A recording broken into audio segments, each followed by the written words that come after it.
America and you talk to people about slavery, you can talk to black people about slavery, white people about slavery, and they'll give you all this history on slavery, and it only goes back to the 16th and the 17th century. And you're like, don't they teach you the history of slavery? Why? Ask the bloody question. Why are they only teaching you the history of slavery as far back as the 16th and the 17th century? Why are they only going that far back? Because they don't want you to go farther back than that, because then you'll actually find out the truth. But from the 16th and 17th century, we'll teach you about slavery. You've got to go further back, and you've got to understand and question, why do they do this throughout the whole of America, in all the public schools? Why do they only go back as far as the 16th and the 17th century to talk about slavery? We've got to go further back than that. Because Islam designed infernal slavery. And then the Ashkenazi Khazars, those who say they are Jews and are not, are the ones that marketed it. And the regal Negro nomads, exiled from the kingdom of Judah, were the main recipients of it at the hands of the indigenous black Africans. Because you've got to understand, the regal class of the house of Judah came down from Israel, and they came into the land of the black Africans.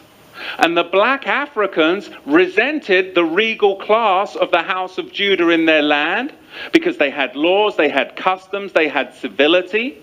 And they were a regal class of Negro that came down into Africa. And later on, it was the Ashkenazi, the Islamic slave traders as well, that then worked together with the indigenous black Africans to enslave the regal house of Judah.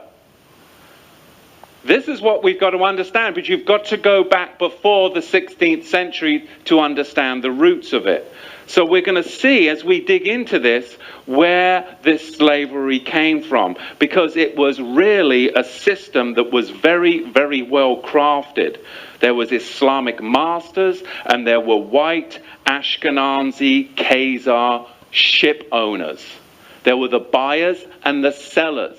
And they're not going to fill you in on all of this, but really you've got a four-tier system.